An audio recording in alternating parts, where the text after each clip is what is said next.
महाभारत में 100 कौरव हैं, 5 पांडव हैं। रामायण में 4 भाई हैं। तो ये हर जगह पुत्र ही पुत्र दिखाई देते हैं। तो क्या ऐसा किया जा सकता है कि सीता कहीं बाहर गई, राम को कोई उठा कर ले गया और फिर सीता युद्ध करती है राम को छुड़ाने के लिए। तो आज के टाइम में भी शायद व्यूज़ ना आए, शायद और कुछ ना मिले, पर क्या इस तरह से उसको कन्वर्ट करना ज़रूरी है? क्या किया जा सकता है? आपने दुर्गा, महिषासुर मर्दिनी इन सब के प्रसंग नहीं सुने हैं, सर जिसमें लेकिन सारे देवता हाथ जोड़कर एक स्त्री शक्ति के पास पहुंचते हैं। खैर, सवाल आपसे है। क्या नाम है आपका? दीपक। दीपक जी, दुनिया का सबसे पुराना ग्रंथ माना गया है वेद। कार्बन डेटिंग में भी सिद्ध हुआ कि सबसे पुराना वही है। उसमें इनमें से किसी भगवान का नाम नहीं है जिनका आपने नाम लिया। उसमें केवल शक्ति का नाम है, देवी का नाम है। दुनिया की सबसे पहली वैज्ञानिक रूप से सिद्ध आध्यात्मिक अवधारणा में चेतना और स्त्री के बारे में कहा गया है। बाकी सब इसका प्रस्फुटन है।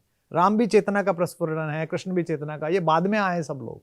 तो एक तो ये है। दूसरा, भारतीय ज्ञान परंपरा में स्त्रियों का बड़ा योगदान है। पर मैं फिर आपसे कहूंगा, मैं पीछे नहीं देखता, लेकिन फिर भी एक शब्द है दुर्व्याख्या। जैसे अगर आइंस्टाइन बर्लिन में रुके रहते और वो बम हिटलर के लिए बना दिया होता, तो नेटफ्लिक्स की सारी सीरीज चर्चिल के खिलाफ होती और अमेजन की भी। अब दुनिया के जितने कष्ट के कारण हैं वो सब हिटलर में है। ग्वांतेमाओ में क्या हो रहा है इस पर चर्चा नहीं हो रही है। तू अपना पानी नहीं पीता, पानी कनाडा का पीता है, लकड़ी ब्राजील की लेता है, तेल इराक का लेता है, इस पर चर्चा नहीं होती है। उसने कैसे कैसे किया था। मैं उसको डिफेंड नहीं कर रहा, मैं भी उसका विरोधी हूं, मनुष्यता का अपराधी है वो। लेकिन विजेताओं के हिसाब से चीजें लिखी जाती हैं। पुरुष वर्चस्ववाद की अवधारणाएं जिन जिन धर्मों और संस्कृतियों के कारण भारत में आई, उसके कारण आपको ऐसा दिखाई दिया। और मेरी इसी के खिलाफ लड़ाई है। ये बच्चियां बैठी हैं, मैं आपको एक बात बताता हूं। 1000 साल पुराना भारत का कोई भी मंदिर ढूंढ के लाइए, कोई मंदिर ढूंढ के लाइए। आप एक भगवान ऐसा बता दीजिए जो बिना महिला के खड़ा हो। शंकर के पास पार्वती खड़ी मिलेंगी, राम के पास सीता खड़ी मिलेंगी, कृष्ण के पास राधिका या रुक्मणी खड़ी मिलेंगी। आप एक भगवान बता दीजिए इसका नाम खुद से शुरू होता, तो भले आदमी का नाम शुरू नहीं होता। राधा कृष्ण, गौरी शंकर, सीता राम। आपने देखा किसी को राम सीता भैया ना, सीता राम भैया सबका। तो जिस देश में स्त्री चेतना की इतनी, आज मुझे बताया जा रहा है कि एक वो लिंडा पोइट नाम की एक महिला थी इटली में, 18वीं शताब्दी में वकील हो गई थी, तो उनको मार दिया गया। यूरोप ने मारा ना। आपके यहां पहली वकील कोई नहीं, जिनका मैंने अभी जिक्र किया सौरभ से, कि जब मंडन मिश्र और शंकराचार्य के बाद विवाद हुआ तो यह हुआ कि भाई बातचीत तो कर रहे हो, रेफरी कौन रहेगा। 2 मल्ल भिड़ गए, तो बोले रेफरी, शंकराचार्य जी ने कहा देवी भारती रहेंगी आपकी पत्नी। 2 बातें, एक तो देवी भारती की प्रज्ञा पर यह विश्वास करना कि अपने पति की तरफ नहीं जाएंगी। दुनिया की एक पुरानी ज्यूरी बता रहा हूं मैं आपको, 1800 साल पुरानी ज्यूरी। तो आपके यहां सब था, लेकिन अब आपने, चूंकि आप गुलाम रहे हैं और मालिक के हिसाब से आपको चलना पड़ता है। जैसे मैं नीचे ही अभी टीवी देख रहा था, तो वहां किसी एंकर का नाम आया मिश्रा। मैंने पूछा ये बहुत शोभन युवक है, कौन है? तो किसी ने कहा ये फला मिश्रा है। मैंने कहा नहीं, ये मिश्र होंगे। बोले नाम तो मिश्रा लिखते हैं। भैया गलत लिखते हैं, क्योंकि अंग्रेजी में लिखा गया रामा। आप क्या करती हैं? आई प्रीच कृष्णा। मैंने कहा कृष्णा तो द्रौपदी है, द्रौपदी की पूजा करती हैं? नो नो नो, आई प्रीच कृष्णा। मैंने कहा कृष्णा तो द्रौपदी का नाम है। नहीं नहीं नहीं, कृष्णा, अब कृष्ण कृष्णा है, राम रामा है। I do yoga. भैया एक आसन फालतू करते हो क्या है? योग शब्द है वो, चूंकि मालिक की जबान में योगा बोला जाता था, जो गोरा आया था, तो उस तरीके कारण है। मैं आपके प्रश्न का आदर करता हूं और मैं आशा करता हूं कि ईश्वर मेरे माध्यम से इसका बड़ा खंडन कभी कराएगा, भारत की स्त्री परंपरा और उसका आधिपत्य। जी, अगला सवाल। आप राम कथा सुनाते हैं, कृष्ण कथा सुनाते हैं, उन दोनों के अलावा आपको क्या लगता है कि कोई और भगवान या हम जिसे कह ले कैरेक्टर, ठीक है, आपको क्या लगता है कि कौन ज़्यादा आपको रेलेवेंट लगता है, या जिसके बारे में और ज़्यादा बातें करनी चाहिए, कहना चाहिए? इसमें प्रश्न में थोड़ा सा मैं तरमीम करूं माफी के साथ, कि मैं कथा नहीं सुनाता। कथा तो सबको पता है, इसीलिए वो 7 दिन 9 दिन की नहीं होती, 3 दिन के ऊर्जा सत्र होते हैं, 2 दिन के होता है। राम के माध्यम से जीवन प्रबंधन, स्ट्रेस मैनेजमेंट, फैमिली वैल्यूज, राष्ट्रीय अंतर्राष्ट्रीय संबंध, कम्युनिकेशन जो आप कर रहे हैं, तो अंगद का कैसा कम्युनिकेशन है, हनुमान का कैसा कम्युनिकेशन है, ये सब बातें जो मुझे समझ में आती हैं वो सिखाता हूँ। रेलिवेंस की बात यह है कि सारे ही लोग जो आप्त पुरुष होते हैं, चाहे राम हो, चाहे कृष्ण हो, चाहे अन्य धर्मों के हों, वो आपको समय समय पर दिशा देते हैं। जैसे किसी ने मुझसे कहा आप कृष्ण पर क्यों बोल रहे हो, अब क्यों कृष्ण पर बोलना शुरू करो, तो मैंने कहा भाई राम सिखाते हैं कि मर्यादा में कैसे रहा जाए, मनुष्य मर्यादा पुरुषोत्तम कैसे बने। कृष्ण बताते हैं कि अगर नीचोत्तम मिल जाए समाज में तो उनके साथ कैसे डील किया जाए, वो उनसे डील करना सिखाते हैं। तो सबकी आवश्यकता है। मैं समझता हूँ इस देश को महाभारत भी पढ़नी चाहिए और इस देश को वाल्मीकि रामायण और रामचरितमानस भी पढ़नी चाहिए। जी, अगला प्रश्न रोहित। हेलो सर, मेरा प्रश्न ये था कि मतलब वर्तमान परिदृश्य जो है कानून व्यवस्था और वहाँ रामायण और महाभारत से कृष्ण जी जैसे कर्ण को मरवाते हैं अर्जुन के माध्यम से, तो उसमें वो परिदृश्य होता है कि मतलब धर्म की स्थापना के लिए थोड़ा बहुत अन्याय चल जाता है, या कोई पाप कर रहा है या कोई अपराध कर रहा है तो उसको सज़ा अनिवार्य है। तो क्या आज के परिदृश्य में भी ये कानून व्यवस्था में जैसे किसी ने कोई अपराध कर दिया, किसी ने कुछ रेप कर दिया या कुछ किसी का मर्डर कर दिया, तो उसको भी सज़ा इसी तरह से मिलनी चाहिए? आप ये पूछना चाह रहे हैं क्या कि अतीक अहमद या संजीव जीवा को जिस तरह से गोली मारी गई?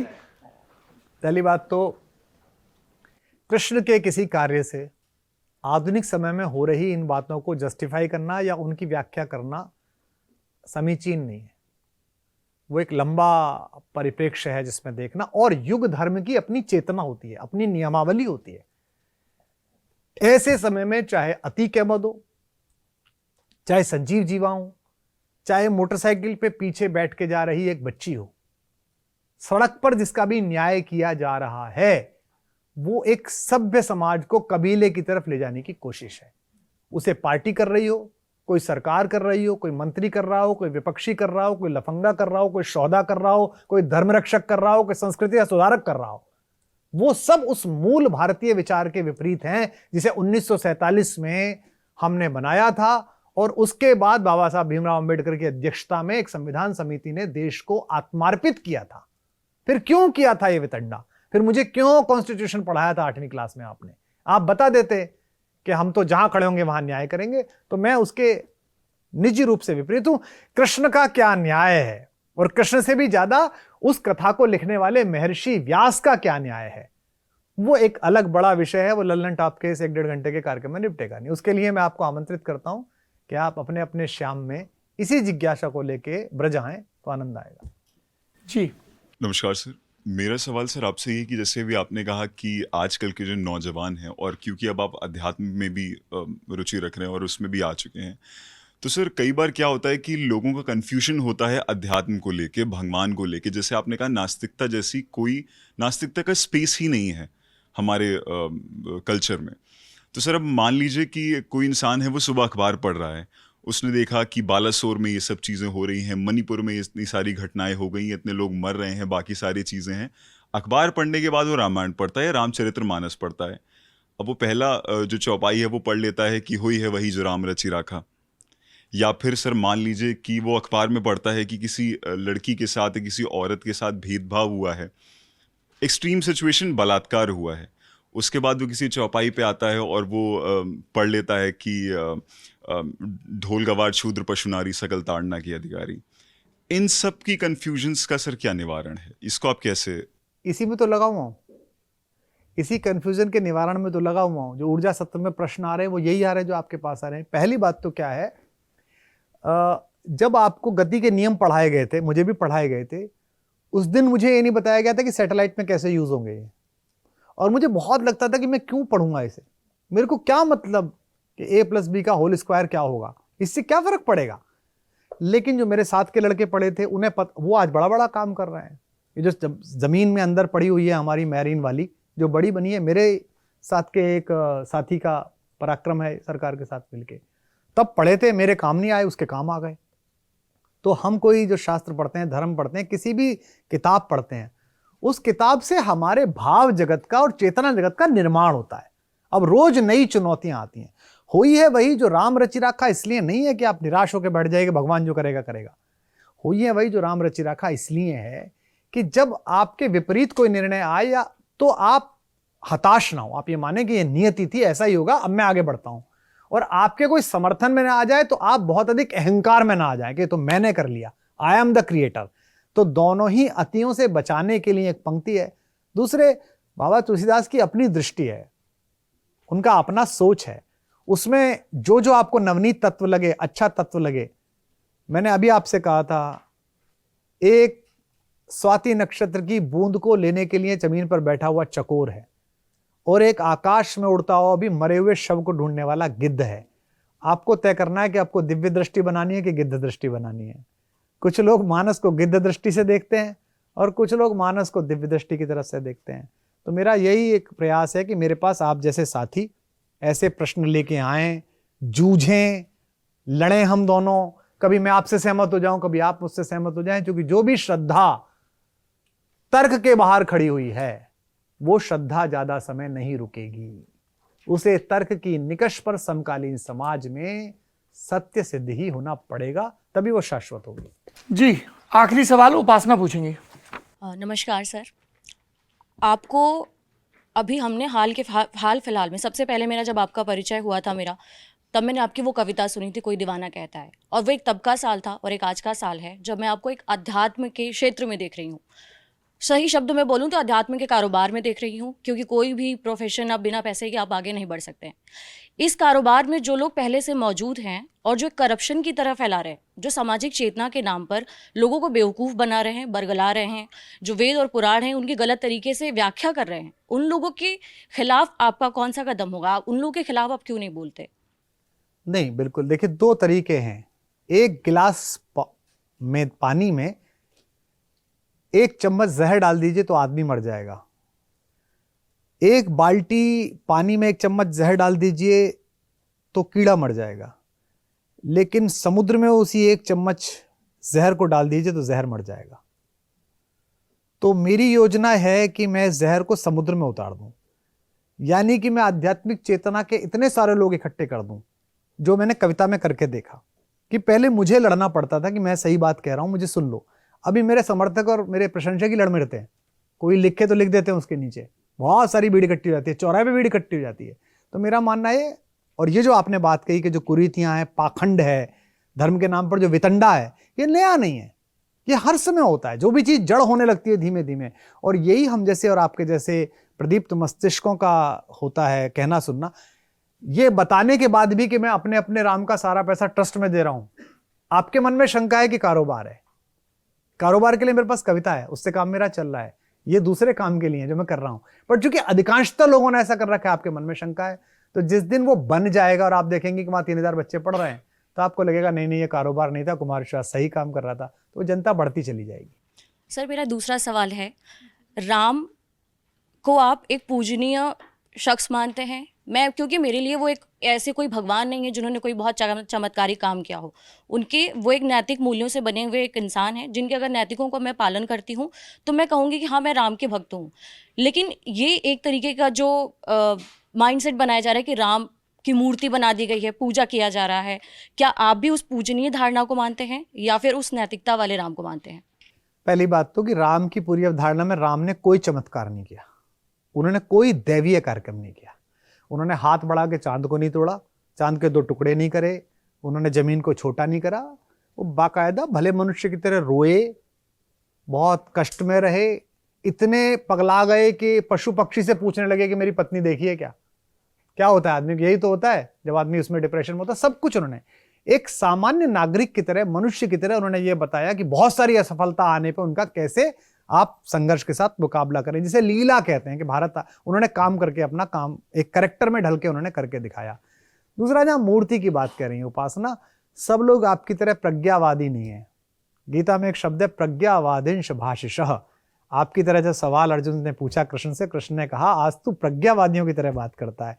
ये प्रज्ञावादियों के गढ़ से आए सौरभ जी। प्रज्ञावादी, हर समय प्रज्ञा ही प्रज्ञा चलेगी। बहुत सारे लोग नहीं प्रज्ञावादी होते, वो बहुत ही सामान्य लोग होते हैं। उनको अमूर्त दिखता है एक मूर्ति में, उनको दिखता है एक फोटो में। मेरा जो फोन है उसमें भी तो किसी की तस्वीर लगी होगी, मैं आपको खोल के ही दिखा देता हूं। तो ऐसा तो नहीं है कि ये महिला मुझसे बाहर है, ये महिला मुझे मिलती नहीं है, ये बेचारी मुझसे या मेरे को मिलेगी नहीं, या मैं ऐसा समझ नहीं सकता हूं।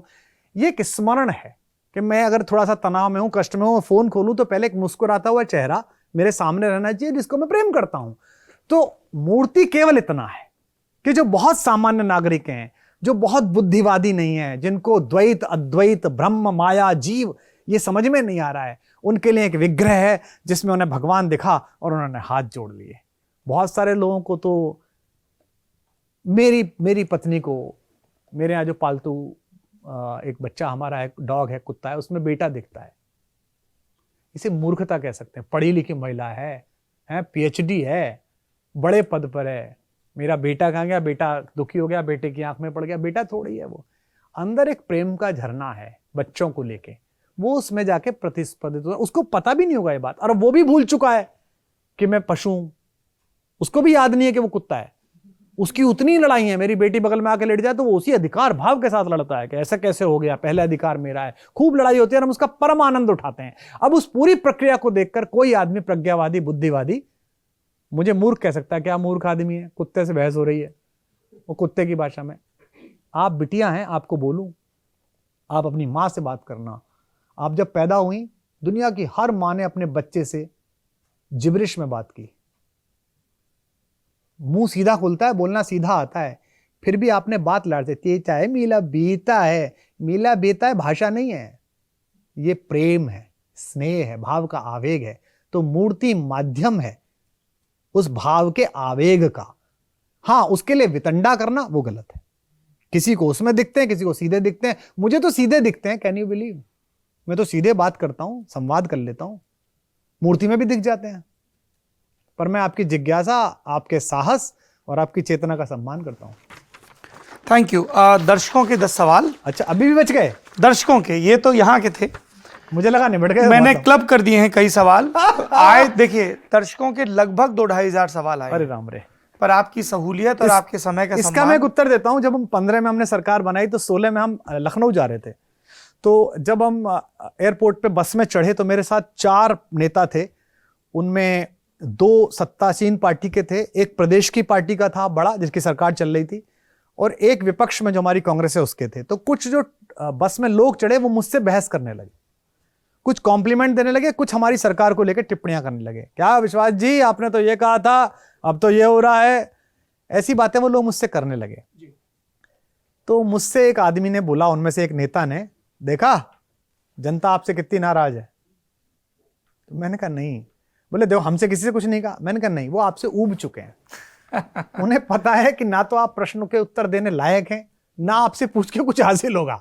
उन्हें मुझसे उम्मीद है कि वो मुझसे पूछ रहे हैं जी। इसलिए सवाल थोड़े ज्यादा हो जाते हैं, मुझे पता है, पर ये कुछ ज्यादा ही हो गए। 4 लोगों का प्रश्न है। नीतीश ने कहा कुमार विश्वास का राजनीतिक वनवास चल रहा है, क्या वो राम की तरफ इसलिए लौटे ताकि राजनीतिक प्रासंगिकता की ओर लौटे? अंशुमान ने कहा सबके अपने अपने राम, कुमार के भी होंगे, कुमार के राम भाजपा के राम से कितने अलग हैं? प्रफुल्ल ने कहा क्या इस देश में राम के नाम का प्रयोग नीति में कम राजनीति में ज़्यादा हो रहा? और दीक्षा ने कहा विश्वास सर को अपने अपने राम की सुंदर पहल के लिए आभार, लेकिन मेरा सवाल ये है कि जिस राम कथा को कह रहे हैं उसमें राम जी ने राज्य को त्याग दिया बिना किसी मोह के, फिर क्यों विश्वास हर मंच पर आज भी पद के न मिलने का अफसोस जताते हैं? या फिर राम कथा और राज्य दोनों अलग हैं? नहीं, पहली बात तो अफसोस मैंने कभी नहीं जताया। जिस क्षण वो निर्णय हुआ उस क्षण का वीडियो देख लिया, मुझे तब भी अफसोस नहीं जताया, क्योंकि मैं ये मानता हूँ, मेरी पंक्ति भी है, एक गीत में मैंने लिखा है कि चल रहे हैं हम कहाँ कब दोनों मिलेंगे, और गति नियति दोनों पता है उस विधाता के हृदय को, मार्ग का हर पग हमारी वास्तविकता बोलता है। यानी कि मुझे जहां वो ले जा रही है नियति, इसका मतलब इससे बेहतर ले जा रही होगी। मैं सदा ये मान के चलता हूँ, आज भी मान के चलता हूँ। मैं अपने कैरियर में फेल हुआ तो मैं कवि बना, मैं पहले प्रेम में फेल हुआ तो मेरी कविता में स्पंदन आया, और अगर आज तथाकथित रूप से फेलियर माना जा रहा है तो इसका मतलब कुछ मुझसे बड़ा कराया जा रहा है, मुझे किसी बड़े निमित्त के लिए नियति ने रख दिया है। तो पहली बात तो ये बिल्कुल अलग बात है। दूसरा, हारे को हरिनाम नहीं है, क्योंकि जिसने भी मेरे कैरियर का अध्ययन किया उसे पता होगा कि राम पर मेरा पहला वीडियो जो वायरल हुआ वो 2016 का है, जो मैंने सबसे पहली बार इस विषय पर बोला था जबलपुर में मानस मंदिर में। तो ये 16 या 17 का, यानी कि तब तक मैं प्रासंगिक पूरी तरह से बना हुआ था। और प्रासंगिकता कैसे होती है? क्या सत्ता प्रासंगिक होती है? एक व्यक्ति ने मुझे कहा कि, बड़े नेता ने मुझे कहा कि राजनीति में आप अप्रासंगिक हो। तो मैंने उससे बोला कि भाई आपके सबसे बड़े नेता कितनी सभा करते हैं साल में? तो बोले 150। मैंने कहा सैंपल साइज कितना है? बोले 25,000, क्योंकि कहीं 5,000 भी होते हैं, कहीं 1 लाख भी होता है। मैंने कहा मैं 200 करता हूँ और सैंपल साइज 50,000 है। पूरे देश में मैं 200 रात जागता हूँ। उनमें एक 5 स्टार होटल की लॉन्ज में बैठे हुए 500 आदमी भी हैं और कोटा के मेले के 1.5 लाख आदमी भी हैं। और 1.5-2 घंटे में मैं पूरी कविता नहीं पढ़ता हूँ, मैं सामाजिक राजनीतिक टिप्पणियां ही पढ़ता हूँ। मैं अपना थॉट बताता हूँ कि मैं क्या सोचता हूँ और उससे समझता हूँ। तो ट्रैक्टर तो मैं चला ही रहा हूँ। आप अभी से क्यों चिंतित है कि बीज कब बोया जाएगा, फसल कब कटेगी, क्या होगा? ट्रैक्टर तो चल रहा है ना, चेतना में बात तो चल रही है। तो इसलिए मैं उनके इस सवाल से असहमत हूँ कि अप्रासंगिकता नहीं है। आप समझ सकते हैं कि प्रासंगिक तो कभी भी हुआ जा सकता है। जो आपने पहला सवाल पूछा था कि किन के ऑफर रहते हैं और कैसे ऑफर रहते हैं, महत्वपूर्ण बात है कि एक बार करके देख चुका हूं। मेरा कहना है कि मुझसे कोई ऐसा काम देश कराए, समाज कराए, जिससे देशातीत फायदा हो, कालातीत फायदा हो, तो ठीक है। अदरवाइज केवल बने रहने के लिए बने रहना, वो नहीं बने रहना। कुमार विश्वास के राम और भाजपा के राम में फर्क पर भी एक सवाल है। पार्टियों के राम क्यों होने चाहिए मुझे समझ में नहीं आता है। मेरे राम सत्र में जो कौशाम्बी में हुआ था, कौशाम्बी महोत्सव में, उस समारोह का उद्घाटन करने देश के गृह मंत्री जी गए थे, मुख्यमंत्री जी और दोनों उप मुख्यमंत्री मंच पर थे। अभी मैं सबसे अंतिम जो कथा करके आया हूँ 2-3 दिन का अपने अपने राम, रायगढ़ में, वहाँ मुख्यमंत्री श्रोता दीर्घा में छत्तीसगढ़ में बैठे हुए थे। तो मुझे लगभग सभी बुला लेते हैं, सभी के यहाँ जाता हूँ मैं। उसमें से बहुत सारी बातें उन्हें अनुकूल लगती हैं, बहुत सारी बातें प्रतिकूल लगती हैं। तो अब उनके ऊपर है। राम तो तभी तो मैंने कहा है कि सबके राम है, अपने अपने राम है, उनके अपने हैं, इनके अपने हैं।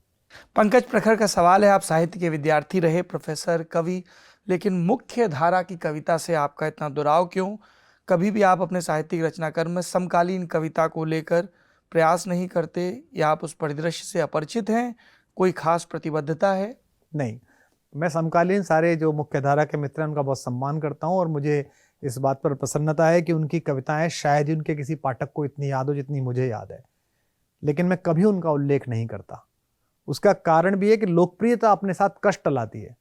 अगर मैंने कई कवियों का उल्लेख कर भी दिया है, कई बार बिना नाम के हो गया, कई बार ये सोच के कि नाम तो पता ही होगा, इतनी बार लोगों को नाम बताया है तो 5वीं बार में रट गया होगा, तो उपद्रव मच गया, या मुझे उनका भरोसा नहीं है कि कल वो मुझे कब गाली देने लगे।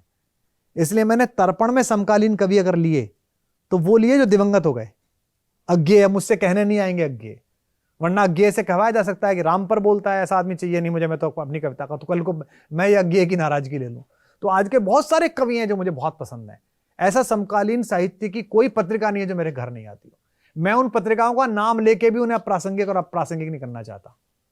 मैं सब मांगता हूं, सबको पढ़ता हूं, सब पर दृष्टि रहती है, सबसे संवाद भी होता है, लेकिन मैं उन्हें सार्वजनिक जीवन में कोट इसलिए नहीं करता कि मैं उस रचना के सौंदर्य के पीछे छिपा हुआ जो लेखक है उसकी राजनीतिक और खेमे की प्रतिबद्धता नहीं जानता, और मैं कोई रिस्क नहीं लेना चाहता कि मैं अपनी लोकप्रियता का एक हिस्सा उन्हें दान देके उस वितंडे में फंसूं।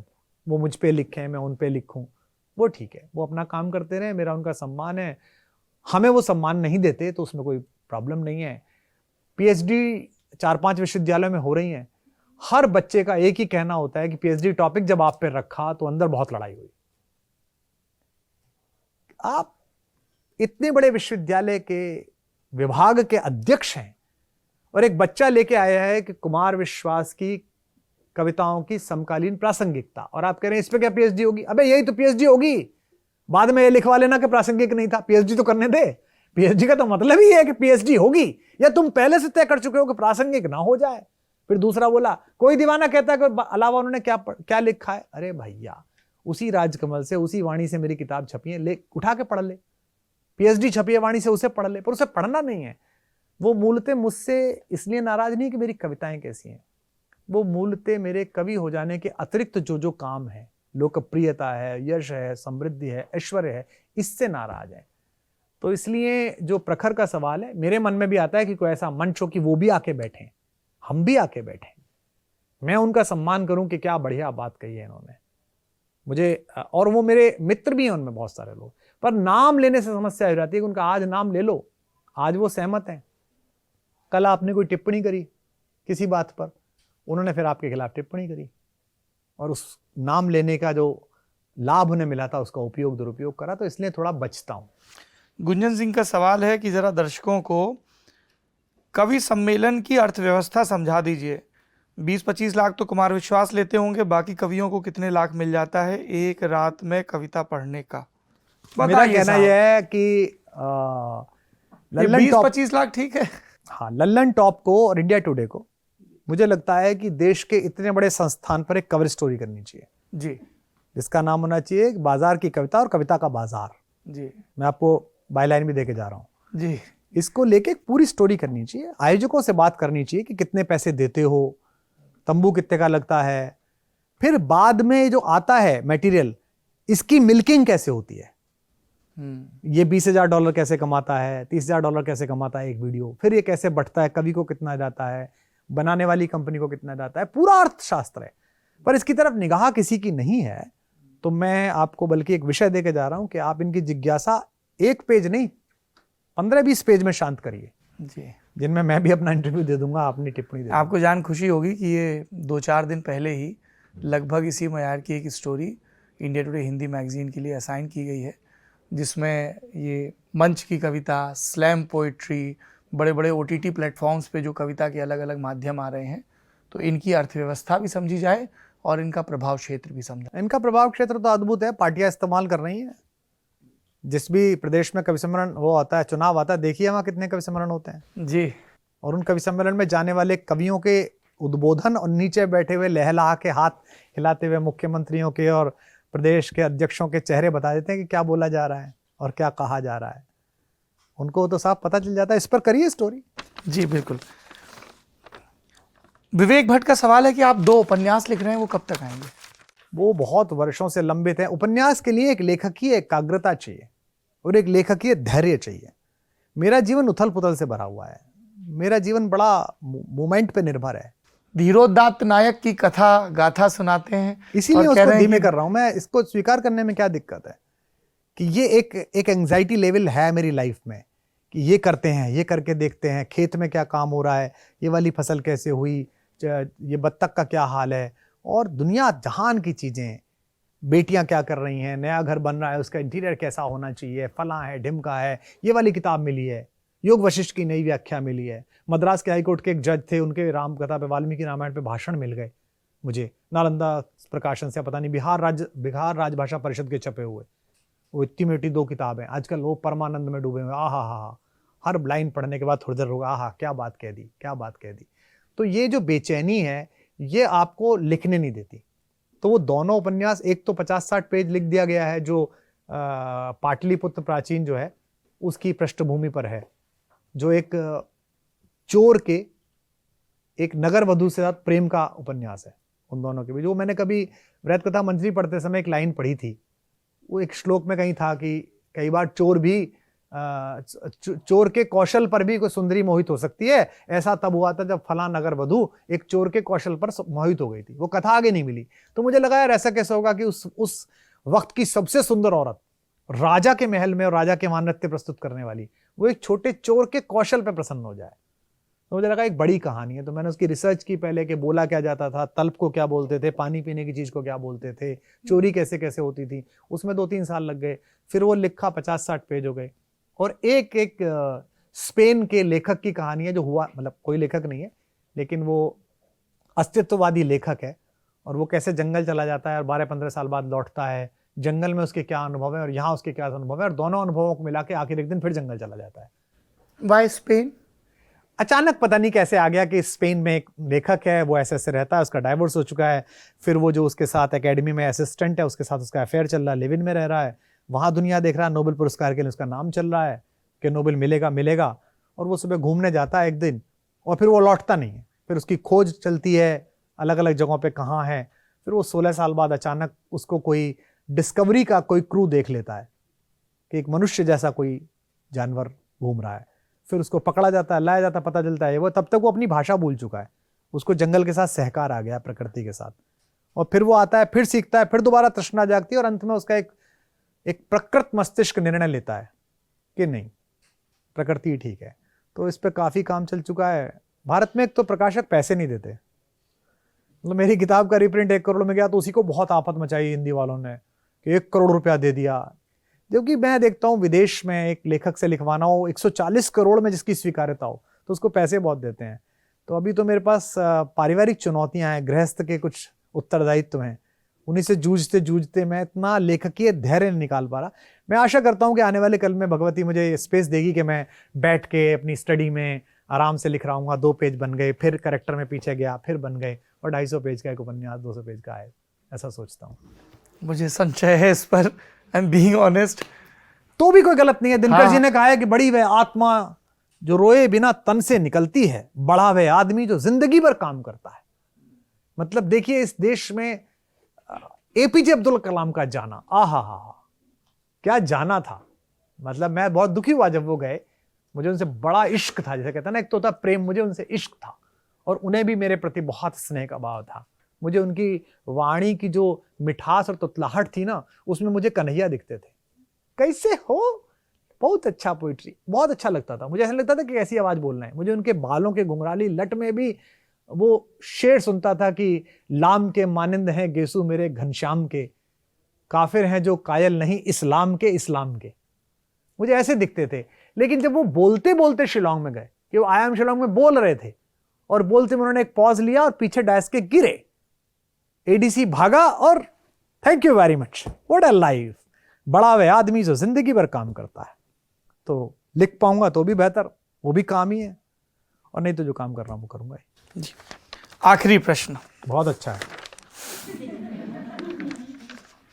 जीशान का ये सवाल है, आपके सपनों का भारत और उस भारत का युवा कैसा हो, एक कवि और शिक्षक के तौर पर बताइए। मेरे सपनों का भारत ऐसा हो जिसमें विश्व अपनी आध्यात्मिक चेतना और मनुष्यता के मानक ढूंढे।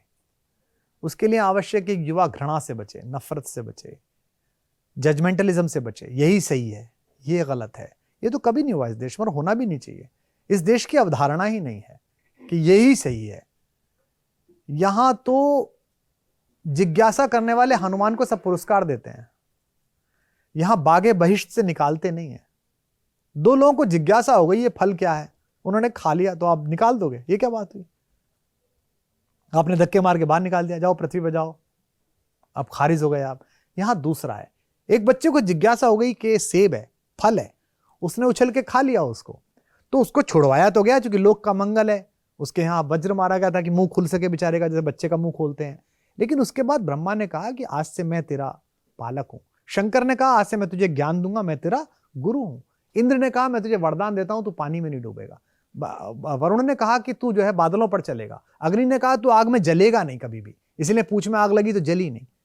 तो जिज्ञासा को सम्मान देने वाला देश है। आप जिज्ञासा को सम्मान दीजिए और खांचों में मत बटिए। ये मत बटिए कि आपको जो व्हाट्सएप पे भेज दिया गया है, आपको जो आपके मसीहा ने समझा दिया है, आपको जो आपके गुरुकुल के आचार्य ने समझा दिया। अभी तो बोला कि आचार्य की भी मत मानिए, मेरी भी मत मानिए। मुझे बहुत लोग लिखते हैं मैं आपका भक्त हूं, भैया नहीं चाहिए, इसी के खिलाफ तो लड़ रहा हूं। यही नहीं होना चाहिए। उक्तम अनुक्तम दुरुक्तम च वार्तिक, इसकी समीक्षा करिए। तो मैं जीशान से यही कहना चाहता हूं कि मैं उसी भारत का निर्माण जीशान करना चाहता हूं जहां तुम और मैं एक स्वर में ये बोल सकें कि हम दोनों के सामने पवित्र कुरान और श्रीमद् भगवद गीता और संविधान के बीच चुनने का अवसर आएगा जीशान, तो तुम भी संविधान को चुनोगे और मैं भी संविधान को चुनूंगा। अगर तुम्हें 2 सेकंड लगते हैं तो तुम अपराधी और 3 सेकंड मुझे लगते हैं तो मैं महाअपराधी।